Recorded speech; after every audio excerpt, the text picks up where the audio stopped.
안녕하세요. 저는 유튜브 닉네임 땡땡땡땡인데 기억하실지 모르겠어요. 기억하지? 오늘도 왔잖아. 언니의 오랜 팬이지만 한동안 제 개인적인 이유로 핸드폰 자체를 끊어버렸다 해도 될 정도로 안 했어서 오랜만에 인사를 드리네요. 근데 오랜만에 인사가 이런 사연이어서 너무 죄송해요. 기대고 의지할 사람이 없는지라 혼자 끙끙대다가 이유도 모르겠는데 그냥 언니가 자꾸 떠올라서 어쩌지 하고 많은 고민 끝에 이렇게 용기 내봅니다. 엄청 길어서 미리 양해 부탁드립니다. 일단 저라는 사람은 자신감도 자존감도 엄청나게 낮은 사람이에요. 거기다가 그 상태로 오랜 시간 지내다 보니 어느 순간 내가 왜 살아있는지, 살아야 할 이유가 뭔지 의문을 갖게 되고 그 의문의 답은 안 나오고 그러다 보면 거기서 오는 괴로움과 우울감과 여러 가지 안 좋은 감정들에 갇힌 채로 벗어나질 못해 결국 제가 제 자신에게 하지 말아야 할 짓까지 해버려요. 그것도 꽤 오랜 시간이 왔고요. 근데 이제는 고치고 싶어서 달라지고 싶어서 더 솔직히 말하면 제가 제 자신을 사랑하는 법을 알고 싶어서 언니에게 용기 내어 도움을 요청해 봅니다.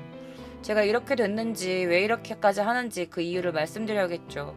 시작은 저의 어린 시절로 돌아갑니다. 부모님께서 제가 8살, 제 남동생이 6살이던 해에 이혼을 하셨습니다. 이혼하게 된 이유는 아버지의 잘못이 너무 컸습니다. 아버지는 매번 돈, 술, 여자 문제로 어머니 속을 뒤집어 놓으셨고 결국은 어머니께서 골만 상처가 터져 이혼을 하게 된 것인데요. 문제는 제가 20년도 더 지난 지금까지도 잊지 못하는 장면이 있어요. 부모님께서 식칼을 들고 서로 죽이겠다며 저희 앞에서 싸우신 거였죠. 너무 충격적이었어요. 제 동생은 더 심했겠죠. 도저히 잊을래야 잊을 수 없는 날이 되었습니다. 이게 첫 시작이었어요. 맨 처음 저희 남매는 어머니와 함께 어머니의 언니인 이모 집에 들어가 살게 되었습니다. 당시 어머니는 아버지 때문에 집을 구할 돈은 없었고 그 당시 이모가 주택에 사셨어서 안 쓰는 방 하나가 있다며 같이 살자고 도와주신 거죠. 그렇게 작은 방 하나에서 어머니와 저희 남매 이렇게 셋이 지내게 되었는데요.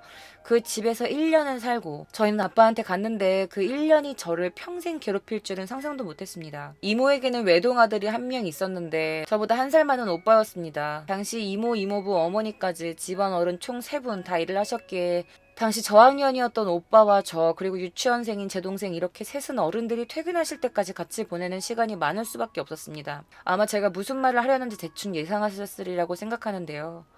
전 그 1년 동안 오빠에게 학대를 받았습니다. 고작 1살 차이였지만 아기 때부터 운동을 배웠던 오빠는 힘이 너무 세서 전 당해낼 수가 없었습니다. 학교에서 모든 수업이 끝났음을 알리는 종이 울리는 순간 그 종소리는 저에게 지옥의 시작을 알리는 종소리였고 집 문을 열고 들어가는 순간부터 어른들이 퇴근하는 그 시간까지 저는 1년 동안 매일매일 학대를 당했죠. 어떤 게 있었는지 너무 많아 대충 말씀드리자면 음식에 온갖 말도 안 되는 조합을 섞어서 억지로 저에게 먹게 했는데요. 예를 들면 밥에 우유, 간장, 반찬, 음료수, 과자를 섞는다던가 뭐 심할 때는 치약이나 그런 식으로 만들어서 먹게 했고 전 숨을 참고 겨우 넘겨도 올라오는 역함에 바로 화장실로 뛰어가 토하는 게 반복이었고 그건 지금까지도 제가 먹기 싫은 거 억지로 먹었을 때 체하거나 토하게 만드는 후유증을 남겼습니다. 그 이외에 화장실에서 씻는다던가 하면 갑자기 들어와 저에게 뜨거운 물을 뿌리고 웃으며 즐겼는데 그럴 때마다 저는 매번 깜짝 놀라며 뜨겁다고 울고불고 난리였고 그건 지금까지도 제가 뜨거운 물을 무서워하고 못 견뎌 하는 후유증을 남겼습니다. 그리고 저는 매일 30분에서 1시간가량 해야 했던 것이 하나가 있었는데요. 바로 벽 보고 무릎 꿇고 손드는 거였습니다. 오빠는 파리채를 들고 저를 감시하며 조금이라도 움직이면 바로 있는 힘껏 파리채로 제 몸을 때렸습니다. 이유는 없어요. 그저 그 오빠가 즐거워서 한 것일 뿐. 근데 거기까지는 어찌어찌 버텨냈는데요. 그 오빠는 똑같은 일상의 지겨움이 느껴질 때면 색다른 걸 찾았는데 바로 제 동생을 이용하는 거였어요. 아까 제가 만나 벽 보고 손들고 벌선다고 했죠. 움직이면 맞고요. 그걸 제 동생한테 시킵니다.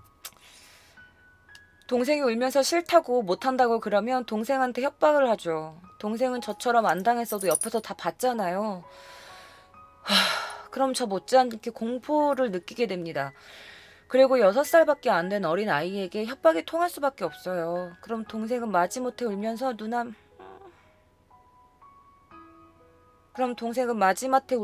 누나 미안해 하고 살짝 때리는데요. 그럼 오빠는 옆에서 똑바로 안 하냐고 진짜 죽여버린다 이럽니다. 그 상황에서 제가 어떻게 했을까요? 저는 동생에게 웃으며 말했죠. 누나 괜찮아 해도 돼. 하나도 안 아파. 정말 괜찮아라고요. 동생은 누나 미안해라며 그 어린 게 숨도 제대로 못 쉴 만큼 울면서 어쩔 수 없이 힘을 실어 할 수밖에 없습니다. 저는 울 수가 없었고요. 그래야 동생이 덜 미안해 할 테니까요. 그 오빠는 그렇게 제 동생을 공범으로 만들어 더 꼼짝 못하게 반항 못하게 만들어버리는 겁니다. 그 밖에도 잠수해서 오래 참기를 가장한 학대라던가 다양한 방법으로 저는 학대를 받으며 그렇게 하루하루를 버텨냈죠. 1년이 되어가는 그날 제가 드디어 자유가 되었고 오빠의 악행이 밝혀지던 그날이 왔습니다. 절대 안 올 것 같던 그날이 오긴 오더라고요. 그날도 변함없는 반복된 학대 속에 1분 1초를 뱉어내고 있는데 그날따라 이 오빠가 이상한 걸 해보려고 하더라고요. 저한테 갑자기 바닥에 누워보라며. 그래서 제가 누웠더니 제 위에 올라타길래 뭐 하려고 이러지 싶어 물어봤더니 내가 이제부터 너 코랑 입을 막을 테니까 너가 얼마나 숨을 잘 참는지 궁금하다며 한번 해보자대요. 그래서 처음에는 안 하면 안 되냐는 식으로 말했는데 바로 또 본 모습이 나오더라고요. 그래서 일단 알았다고 대신 나 안 되겠으면 표현할 테니까 놔주라고 약속하라고 했더니 알겠다며 약속해주더군요. 그렇게 숨참기를 시작했고 어느 정도 참을 수 있는 데까지 참고 안 되겠을 때 바닥을 쳤는데 이 오빠가 손을 안 놓더라고요. 전 바로 온몸에 소름이 돋으면서 아 내가 왜 믿었지? 그 오빠가 절대 안 놔준다 싶어 그때부터 온몸으로 반항을 했어요. 그러다 순식간에 다리로 제 팔을 누르더라고요. 순간 죽음의 공포가 서서히 엄습해 오는데 저는 젖먹던 힘까지 쥐어짜 겨우겨우 그 오빠를 밀어낼 수 있었어요. 그 과정에서 오빠를 몇 번 때리기도 했고요. 처음이었죠. 그러자 그 오빠가 바로 달려들어 제 목을 조르기 시작했습니다. 그렇게 목이 졸리면 어떻게든 살고자 반항을 했는데 이 오빠가 한 손으로는 목을 한 손으로는 제 귀 쪽을 주먹으로 치기 시작했어요. 서서히 몸에 힘이 빠지며 그들이 기절했습니다. 기억이 없어요. 그 뒤에 이어진 제 기억은 병원이었거든요. 나중에 들어보니 제가 기절하자 그 오빠는 처음에는 놀래서 흔들어 깨워보려 했지만 소용없었고 여기서 소름 끼치는 게 잠시 생각하고 나서 제가 숨 쉬는지 확인하고서 아무 일 없었단 듯이 방문을 닫고 자기 할 거 했다 하더라고요. 제 동생은 난리가 났죠. 누나 상태가 이상한데 직감적으로 잘못된 건 알겠는데 그래서 놀랬고 무섭고 그런데 나이가 어리니 뭐 누구한테 어떻게 도움을 청해야 하는지 112, 119 이런 걸 알 리가 없었죠. 그 오빠한테 말이나 걸 수 있었겠습니까? 그런 저를 흔들며 어른들 올 때까지 우는 수밖에요. 그렇게 저녁이 되어 어른들이 왔고 오빠는 이미 그전부터 겁먹은 채로 초조해하며 그랬다대요. 아무 일 없었다는 듯 자기 할 일 할 땐 언제고 말이죠. 그치만 어떡해요. 이미 일은 벌어졌고 빼박이고 그렇게 어머니가 방문을 열자마자 저를 보고 난리가 나셨고 온 집이 뒤집어졌습니다. 저는 바로 119에 불려서 실려갔고요. 아무튼 병원에서 깨어나 보니 울고 있는 어머니와 동생이 보였고 그렇게 좀 정신을 차리고 나서 의사에게가 진료를 받았는데 의사가 제 상태를 보고 처음에는 어머니를 의심했대요. 그럴 수밖에요. 저라도 그랬을 것 같아요. 제가 말하는 걸 듣고 나서도 9살짜리 남자애가 그랬다는 걸 못 믿으셨어요. 이건 절대 9살짜리 남자한테서 나올 수 있는 힘이 아니라면서 계속 사실 확인을 하셨어요. 어머니랑 저희 남매가 계속 울면서 하소연을 하니까 조금씩 믿어주셔서 참 다행이셨습니다. 퇴원하고 집 가자마자 저 자는 사이에 이모가 그 오빠를 마구잡이로 밟았대요. 그래서 이번에는 어머니랑 이모부가 겨우 말리셨다네요. 왜 말려? 진짜 다리 몽둥이를 진질러 놔야지. 그놈의 새끼. 정신병원에 가둬야 돼. 그런데 그게 정신병자야 그거. 아무튼 그렇게 모든 게 들통나며 드디어 끝났고 저와 동생은 바로 아빠와 함께 살게 되었는데 속마음은 어머니랑 있고 싶었기에 어찌 보면 생이별을 한 거죠. 다 내가 부족한 탓이라며 1년 안으로 내 집 마련해서 애들 꼭 데려오고 만다라는 목표로 악착같이 돈 벌고 저축해서 위치가 이상하긴 한데 이모 집 바로 옆집을 사셨어요. 당시 엄마가 안 자고 돈 벌고 안 쓰고 모았지만 1년 만에 좋은 집 사기에는 모자라 급한 대로 그런 거였죠. 이제는 정말 저희를 괴롭힐 사람이 없었으니까요. 제 학교 생활이랑 인간관계를 제외하고요. 초등학교 동창들이 고등학교까지 같이 갔는데요. 문제는 초등학교 때 저와 엄청나게 절친이었던 애들이 있었는데 어느 날 갑자기 제가 싫다면서 왕따를 시켰거든요. 왜 이런 사람들이 있는 걸까 이 세상에. 말했듯이 초등학교 동창들이 중학교까지 같이 갔다 보니 초등학교 때는 반에서 왕따, 중고등학교 때는 학년 전체 왕따였어요. 저희 학창시절 추억은 없습니다. 그저 지워버리고 싶은 안 좋은 기억만 가득할 뿐 내 사람이라고 믿었던 이에게 처음으로 배신을 당했죠. 그 뒤로도 성인이 돼서 새로 만나는 친구들이나 나중에 저를 배신하더라고요. 없는 소문 만들어내서 퍼뜨리기까지 한 경우도 여러 번 있었죠. 그렇게 저는 사람에게 서서히 마음을 닫아버리게 됐어요. 그 뒤로 저에게 진심으로 먼저 다가와 잘해주는 사람에게도 저는 마음을 열 수가 없었어요. 아무튼 어릴 때 그러한 여러 사건들로 인해서 저의 자존감과 자존심 상승은커녕 반대로 저 밑바닥을 향해 한없이 가라앉기만 하더라고요. 그런데 이런 저에게 방법이란 게 있을까요? 답이 있을까요? 정신과도 안 가본 것이 아닌데 치료받아 봤는데 별 효과도 없어서 관둔 지도 좀 됐어요. 저도 알아요. 이 고통에서 벗어나는 방법 단 한 번이라도 나 자신을 사랑해주려고 해보면 된다는 거. 그치만 문제는 그 방법을 모른다는 거죠. 그래서 언니에게 도움을 요청하는 거고요. 제 사연이 심하게 길다는 거 잘 알아요. 그래서 너무 죄송해요. 제가 기댈 사람이 의지할 사람이 없다 보니 언니한테라도 시원하게 털어놓고 싶었어요. 언니 방송 보다가 캐생 상담에 보내고 싶은 사연 있으면 이메일로 보내라고 하셔서 용기 내서 보내긴 했는데 여기까지 길고 긴 제 이야기 읽어주셔서 너무 고생 많았고 그저 감사합니다. 내가 감히 뭐라고 말을 해야 해? 상황이 어쩔 수 없었던 거지. 사연자분이 잘못돼서 그렇게 된 게 아닙니다. 저는 사연자분의 노력과 끈기에 박수를 보내고 싶어요. 나쁜 선택을 하지 않으시고 지금껏 버텨온 것만으로도 정말 대단하신 거죠. 이 방송을 보시는 분들 모두 사연자분들 대단하시다고 생각하실 겁니다. 혹시 방송 보고 계시면 본인을 절대 미워하진 않으셨으면 좋겠어요. 맞아. 저 말이 딱 정답이다. 맞아. 저 말이 정답이다. 대견하다. 진짜 대견하다. 나한테 오늘 사연 보내주신 분들 다 대견해. 진짜 저 말이 맞네. 내가 그 말을 못해줘서 너무 미안하다. 앞에 두 분도 그렇고 그거 견뎌내고 진짜 이렇게 지금 이렇게 숨 쉬어줘서 너무 고맙다. 진짜. 우리 앞에 나한테 사연 보내줬던 두 분도 그렇고 지금 이분도 그렇고 대견하다. 대견해. 그래도 끝까지 버티고 견뎌내고 이렇게 나랑 함께 해주고 그래도 이 시간 같은 공간에서 숨 쉬어준다는 게 기특하다. 대견하다. 진짜. 진짜 나는 막 지금 사연 읽으면서 그때 내가 막 당했던 그게 떠올라가지고 내가 너무너무 힘들었던 한 해였었거든. 나는 그래가지고 그때 무슨 생각을 했냐면 그딴 새끼 때문에 내 인생 허비하지 말자였거든. 그딴 새끼 때문에 이렇게 힘들어하지 말자. 내 감정을 소비하지 말자. 내 이 아까운 시간 낭비하지 말자. 내가 왜 그딴 새끼 때문에 울어야 되고 왜 내가 내 이 아까운 감정을 쏟아내야 되고 막 그 생각을 했었거든. 근데 그거를 어떻게 하세요 막 이러는 것보다 그거 그냥 보내야 돼. 너무 잘 견뎌내고 있어요. 병원에서 상담받는 것도 그 선생님이랑 자기가 좀 안 맞는 걸 수도 있거든요. 그러니까 받다 보니까 안 맞는 것 같아서 별 효과도 없는 것 같고 그것도 하나의 마음이 아파서 그런 거야. 그러니까 다른 좀 맞는 그런 병원을 한번 가봐요. 그래서 한번 얘기를 해보면 분명 자기한테 맞는 상담가 분이나 선생님이 계실 거야. 근데 그걸 약으로 치료하는 것도 좋은 방법이에요. 저도 약으로 치료해야 될 것 같거든요. 왜냐면 제 주변인들도 아무래도 뭐 연예인도 있고 제 주변 사람들 중에 너무나 많은 사람들의 이목을 받는 사람들 그리고 거기서 항상 웃어야 되는 사람들 아무렇지도 않은 척 해야 되는 사람들이 제 주변에 너무나 많거든요. 근데 그 사람들도 병원에 다니면서 상담받고 약 먹고 그러면서 치료받고 좋아지는 친구들이 되게 많이 있어요. 그러니까 자기가 병원 한번 가서 치료 받아봤는데 한두 번 가보고 뭐 치료 받아봤는데 안 맞는 것 같아요 그러지 말고 꾸준히 한번 가봐요. 그게 진짜 다르대요. 그러니까 앞에 분들은 저랑 좀 비슷한 그런 부분들이 있어서 저도 제가 겪어봤던 것들이라서 이렇게 하면 좀 좋아졌다라고 말을 하겠는데 너무나 다양한. 근데 그 미친 새끼 아니냐? 그 새끼 뭐해 지금? 그 사촌 오빠라는 새끼? 걔 사이코패스야 걔.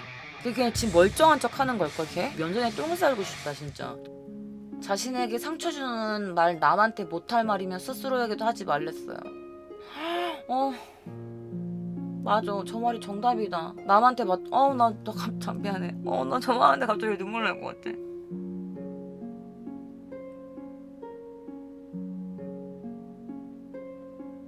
맞아. 내가 남한테 하기 어려운 말은 나한테도 하면 안 돼. 근데, 맞아. 저게 나한테 되게 필요한 말이었던 것 같아. 맞아. 저게 나한테 되게 필요했던 말인 것 같아. 나는 남 칭찬도 되게 잘하면서 죄송해요. 내일 감정 기복이 너무 심하다. 괜찮아요? 사실은 닉네임 했었는데 내가 일부러 안 읽었거든. 이 사연이 너무 그래서 근데 본인인 거 밝혀줬으니까 나도 위로해드리자면 내가 그 말을 들었거든. 진짜 위로는 상대방보다 더 아픈 상처를 드러내는 거라고 그랬어. 근데 나는 자기보다 더 아픈 상처는 아니야. 우울감이 되게 심했어. 사실은 사실 방송 켜기 전에가 너무너무 힘들고 우울감이 좀 심해요. 감정이 컨트롤이 내 맘대로. 이거 나 막 지금도 막 울라 그러잖아. 나는 원래 이렇게 눈물이 많은 사람이 아닌데 막 요 한 1, 2년 사이에 내가 눈물이 진짜 많아졌어. 사람에 너무 지쳤었었고 그런 사람에 대한 신뢰 이런 거에 대해서 너무 많이 제가 힘들었었던 때였는데 다시 또 괜찮아질만 하면 또 뭔가 꼬이고 또 뭔가 꼬이고 막 계속 그러는 거야. 그러니까 내가 막 나 요즘에 막 그랬거든. 아 진짜 죽으라고 하는구나 진짜. 사실은 내가 생각했을 때 그때 공황 장애가 공황이라는 게 아직 내가 병원을 안 가서 공황 장애라고는 말을 못 하겠지만 어쨌든 이게 좀 언제는 된 것 같아. 근데 내가 몰랐던 것 같아. 뭐 다들 가끔씩 가슴 답답하고 숨 못 쉬고 그럴 때 있지 뭐 그냥 그렇게 넘어갔던 것 같아. 나는 이제 방송하는 사람이니까 절대 이런 뭐 좀 우울하거나 약간 민감한 이런 부분은 절대 말하지 말자라는 그런 게 있었는데 사실은 요즘에 되게 그랬어. 나도 막 그랬어. 좀 안 좋은 생각도 막 들고 막 저 죽어버리면 다 편할 텐데 막 이런 거 있잖아. 막 그런 생각도 사실은 했었어. 요즘에 좀 그랬었어. 좀 많이 힘들었어. 근데 티는 안 냈지 당연히. 근데 어차피 이거 뭐 내가 누구한테 말한다고 뭐 이게 뭐 어떻게 그런 것도 아니고 이건 내 성격이니까 어쩔 수 없는 거지만은 그냥 혼자 그랬어. 우리 언니한테도 그런 말 안 했어. 뭔가 너무 뭔가 다 버거운 거야. 근데 어쨌든 살아내야 되니까 내가 살아있고 근데 어쨌든 방송을 키면은 막 또 텐션 높여야 되고 또 내가 뭔가를 해야 되고 근데 막 숨은 내 맘대로 안 쉬어지고 근데 그런 거에 대해서 또 막 악플이 달리고 어떤 분이 그런 댓글을 달렸어. 내가 지웠는데 내가 진짜 웬만한 악플들도 잘 안 지우거든. 방송하시는 분이 공황장애 말씀하지 마세요. 뭐 너무 뭔가 어두워지잖아요. 그랬나? 다른 사람들이 싫어해요라던가 팬분들이 싫어해요라고 했나? 뭐 그런 댓글을 다신 거야. 근데 내가 그걸 어제인가 봤어. 근데 웃긴 게 뭐냐면 내가 너무 놀래가지고 그걸 삭제를 했는데 삭제하고 나가 내가 무슨 생각 들었는지 알아? 그래 그럴 수도 있어. 막 이 생각이 드는 거야. 그러니까 나를 어떻게 이딴 글을 남기지보다 그래 그럴 수도 있겠다. 그치 그러면 안 되지. 이제 말하지 말아야겠다. 막 이런 생각이 드는 거야. 근데 그것부터도 나도 맨날 방송에서 나 스스로를 아껴야지라고 하면서 그래 맞아. 당연히 그 듣는 사람 얼마나 지겹겠냐. 야, 나라도 그러겠다. 방송에서 그만 말해야지. 막 그래가지고 오늘 방송도 막 일부러 텐션 막 올리고 막 그랬었거든. 근데 그냥 근데 그분 말도 일리가 있다. 뭐 이런 생각이 드는 거지. 물론 너무하다는 생각도 들기는 하지만, 만약 본인의 친한 사람이 이런 상황에서도 그렇게 말을 할 수 있을까? 막 근데 그분이 나를 정말 걱정하셔서 해주 말릴 수도 있고 방송이 너무 어두워질까봐 계속 좋게 좋게 생각하려고 되게 노력을 많이 하고 있거든. 그래도 지금 내가 가고 있는 길이 결코 잘못되지 않았고, 내가 지금 너무 열심히 내 갈 길을 가다 보니 너무 지쳐서 네가 지금 잠깐 녹슨 거야라고 생각을 하려고 해. 그리고 그게 맞고, 내가 잠깐 기계가 너무너무 오랫동안 돌아가지고 내가 먼지가 내 몸에 막 쌓여 있었는데 그걸 한 번도 안 털어내고 계속 돌린 거야 컴퓨터처럼. 그런 거야. 너 지금 조금씩 먼지를 털어내가고 있는 중이고 그 먼지를 털어내가고 있는 과정 중에 하나가 병원에 가서 치료받고 약 먹고 그리고 여러분들이랑 얘기하고 그리고 여러분들 댓글이 진짜 힘이 되거든요. 여러분들의 좋아요 숫자도 그게 그냥 좋아요 숫자 같지만 진짜 되게 행복한 거야. 누군가가 내 영상을 보고 좋아요를 눌러줬다는 게 얼마나 감사해. 맞잖아. 안 누를 수도 있잖아, 솔직히. 근데 그거를 눌러서 나를 좋아함을 이 방송의 재밌다함을 표현해 주신다는 것도 너무너무 감사한 일이고 또 거기다가 댓글까지 달아주시 그 내가 하트를 다 달아드리는 거야. 그거에 대한 너무 감사한 마음에 내가 하고 싶은 말은 뭐냐면 그러니까 나도 이런 마음이 들 때가 있다. 그러니까 여러분들이 이상한 게 아니다. 자존감 낮아질 필요 없다. 사실 우리 주변에 자존감이 높은 사람 그렇게 많지 않아 사실. 막 자신만만하고 그런 사람이 내 주변 10명 중에 몇 명이나 그럴 것 같다. 진짜 그렇지 않은 사람이 되게 많거든. 그러니까 혼자가 아니야라는 거를 좀 알았으면 좋겠고, 어쨌든 지금 이 같이 있는 분들이, 그러니까 누가 내 얘기를 들어주는 것만으로도, 제가 이 글을 읽어드리는 것만으로도 힘이 됐다고 하시면 너무너무 다행인데, 그거 있어. 내가 예전에 기묘한 이야기 하면서 어떤 자살 사이트인가 그 이야기 하면서 여러분들께 보여준 CF가 있을 텐데, 그게 뭐냐면 어떤 여자가 동화책을 읽어. 백설공주는 독사가를 먹고 죽었습니다. 책을 덮어. 그리고 뭐 미운오리 새끼는 그 형제들에게 버림받았습니다. 끝. 책 덮어. 그러고 끝이야. 그러면서 어떤 여자가 옥상 난간에 이렇게 서 있는 거야. 그 내용이 뭐냐면, 그 정도 책을 거기까지만 읽었으면 다 그 책의 주인공들은 다 불행해. 맞잖아. 근데 그 뒷장이 다 해피엔딩으로 끝나잖아. 어쨌든 미운오리 새끼인 줄 알았는데 알고 보니까 그 중에서 가장 아름다운 백조였고, 신데렐라도 언니들만 무도회에 갔지만 신데렐라와 왕자님이 행복해졌고. 그러니까 우리 인생의 뒤편에 분명 해피엔딩이 있을 수 있는데, 우리가 지금 딱 중간까지만 읽고 딱 책을 덮어버리면 너무너무 억울하지 않겠어? 그치? 그러니까 뒤편에 분명 백조가 될 날이 있을 거라고. 우리도. 맞잖아.